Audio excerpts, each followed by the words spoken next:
Vous n'en avez probablement aucune conscience, mais ce pain-là, en pleine canicule, c'est un tour de force de la part des boulangeries. Parce que gérer la chaleur ambiante dans l'arrière-boutique, c'est pas un petit défi. Et ça devient de plus en plus problématique. Alors c'est un problème qui est très technique, mais qu'on peut voir nous-mêmes avec notre pain. En été, on a beaucoup plus de chances d'avoir un pain qui est trop alvéolé, ou alors d'avoir un pain très dense. Ouais, ça muscle la mâchoire. On parle pas la bouche pleine.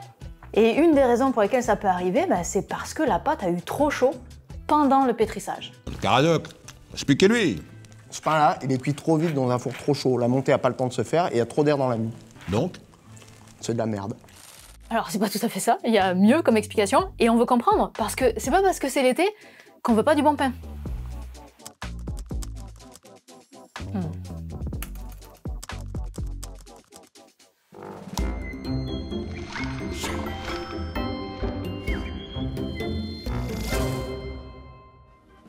Jeanne n'est pas boulangère, elle est plutôt physicienne et elle vient de finir son post-doctorat qui portait sur le pétrissage du pain. Et pour ses expériences, il se trouve qu'elle a eu besoin de développer une méthode validée par les boulangers pour obtenir une pâte à pain digne d'une boulangerie.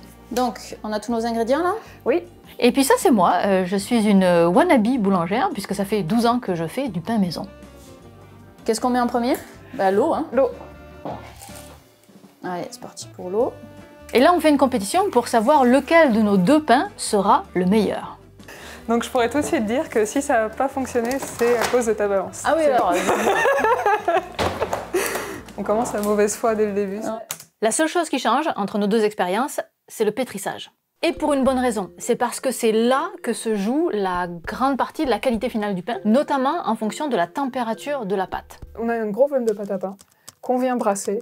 Donc ça crée de l'échauffement. Mes mains, là, tu vois, si je me mets à les frotter, là, je vais pas très vite, ça chauffe déjà un peu. Si je commence à le faire vraiment de plus en plus rapidement, là, ça va commencer à être vraiment très très chaud. Ouais. Si notre pâte à pain, elle est trop chaude à la sortie de notre cuve, on va avoir une surmultiplication de levure, par exemple. Donc très concrètement, des trous dans ta pâte après.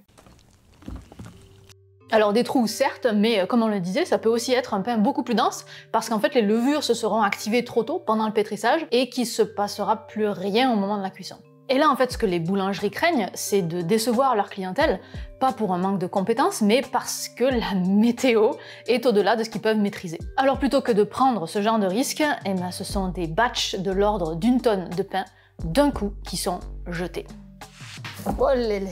Si ça peut vous rassurer, c'est moins le cas pour du pain artisanal, où la clientèle est beaucoup plus tolérante envers des pains qui peuvent être plus denses ou trop alvéolés. Alors les pertes dont je parle, c'est surtout dans le cas du pain industriel ou semi-industriel. Et en termes de quantité, c'est pas négligeable, c'est plus que ce qu'on pense. C'est 17,5 kg par personne et par an en France, et 14 kg par personne et par an en Amérique du Nord. Je sais, c'est extrêmement rageant de se dire que juste parce qu'il fait trop chaud, on peut perdre des tonnes et des tonnes de pain, juste pour un petit peu de perte de qualité, quoi. Mais ce qu'il faut se rappeler, c'est qu'on est dans un contexte de crise énergétique, et faire cuire le pain alors qu'on sait que la pâte n'est pas au standard, ça a un coût énergétique et donc monétaire élevé. Et les industriels préfèrent arrêter les frais, littéralement, plutôt que de continuer. Et cette vidéo n'existerait probablement pas si on n'était pas dans ce contexte de changement climatique, avec les températures qui s'élèvent, et de crise énergétique où il faut gérer les conséquences de tout ça. Ah oui, ça va pas être un pain du tout comme moi. Ouais, c'est possible. Ce pain industriel, ça ressemble plus à un pain de mie aussi. C'est pas une baguette. C'est ça. C'est les pains les plus consommés. Ensuite, on peut faire sel, sucre. Donc sel en premier. Putain.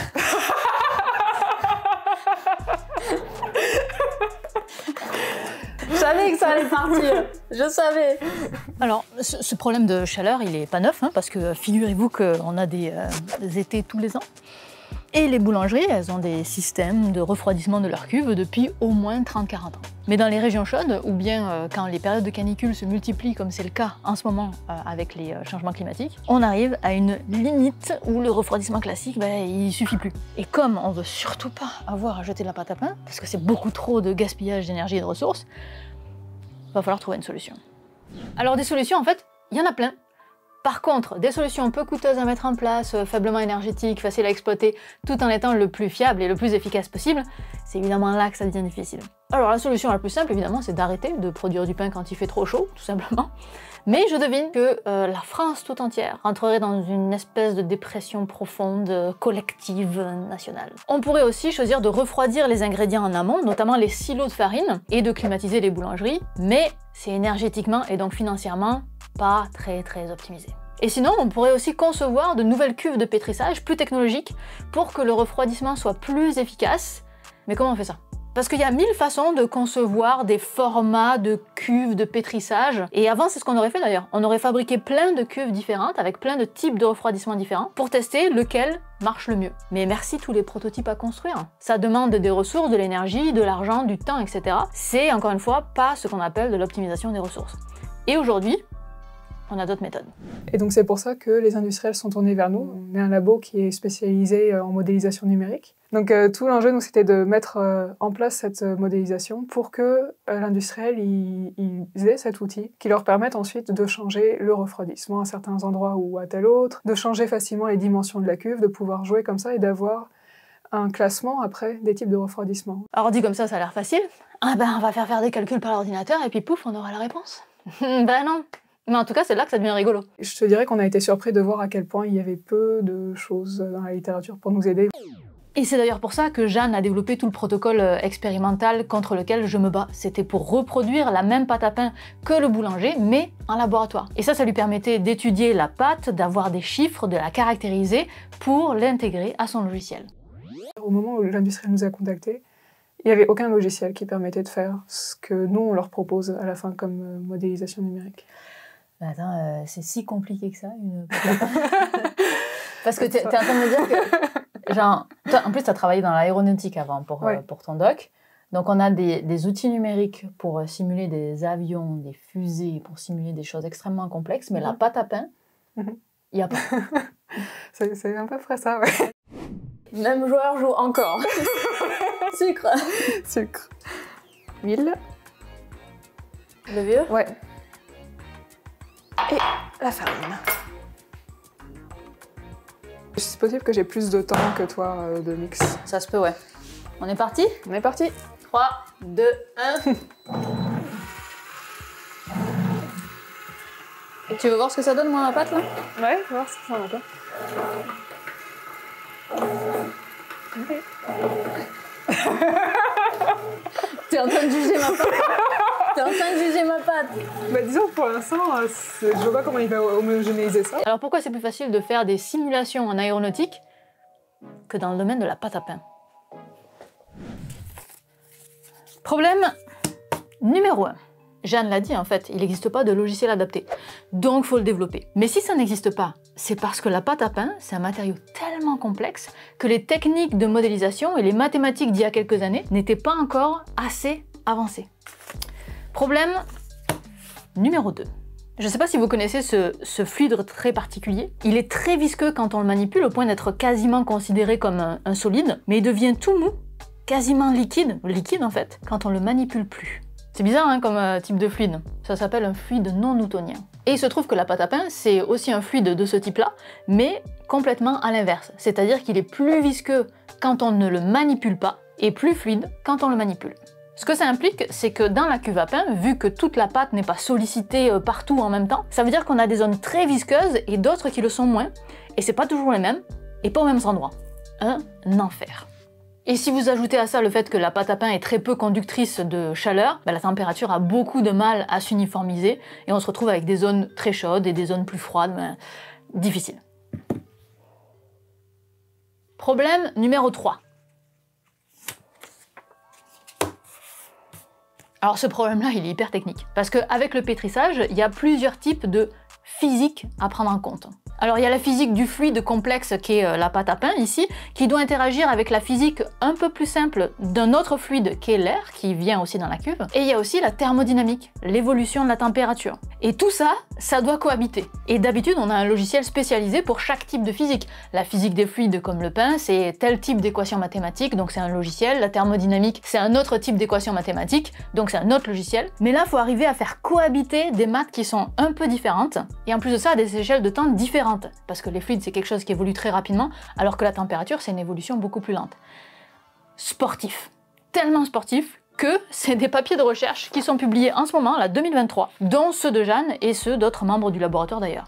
Fun fact, dans les 2 articles, il y en a un, pour ceux qui sont assidus de ma chaîne secondaire C+, par une étudiante que j'ai eue dans mon cours de vulgarisation scientifique et dont vous avez peut-être assisté au live de l'année dernière parce que c'était leur examen final. Elle avait présenté son projet et donc c'est l'autrice d'un des 2 articles que je vous montre là.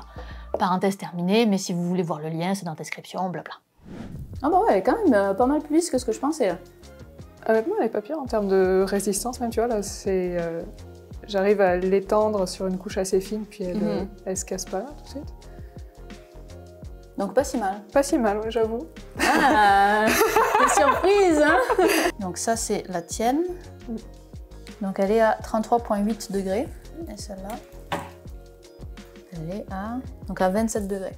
Okay. C'est quand même une sacrée différence. Hein. Au final, Jeanne et son groupe de recherche ont pu fournir un logiciel open source, le lien est en description, qui permet d'étudier comment la pâte évolue selon le type de refroidissement. Si on met des ingrédients plus froids, si on ajoute du refroidissement dans les mélangeurs, en plus de la structure de la cuve, si on injecte de l'air froid pendant le pétrissage, etc., etc. Quelle solution sera choisie? Bah ça, même Jeanne ne le sait pas, parce que la physique, c'est un seul des éléments à considérer. Il y a aussi des paramètres économiques, de faisabilité, d'énergie, etc., etc. Ce qui est certain, par contre, c'est que des solutions, il y en a. Et qu'on pourra continuer de râler contre la physique de la tartine pendant longtemps. Ah. Celui de Jeanne, le mien. Si jamais on a un doute, le mien c'est le plus beau.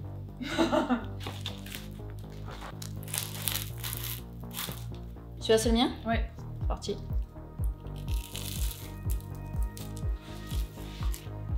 Oui, bon. Donc ça c'est le tien. Mais il est beau.